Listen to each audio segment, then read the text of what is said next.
I got the pulse machine about 3 years ago, and the main reason why I got it was because of my knee.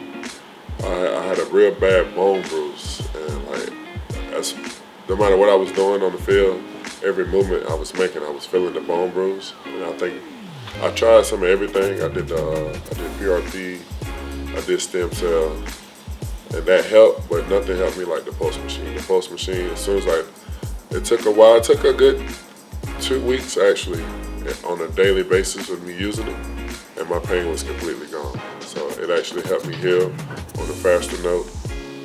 And now it's just a part of my life. I use the pulse machine every morning and every night before I go to sleep. Like it's a ritual for me. So I set my alarm 30 minutes early in the morning so I can wake up and get on the mat and just lay there. And at the end of the night, before I get in bed, I just lay there for 30 minutes on the mat. So it definitely helped. And anytime I have any type of pain or bruise from the game, I put it in that area. Any type of muscle pulls.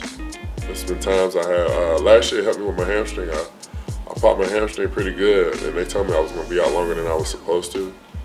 But I had the pulse machine that helped me come back quicker. So I was only out for 3 weeks instead of missing like 5 or 6 weeks.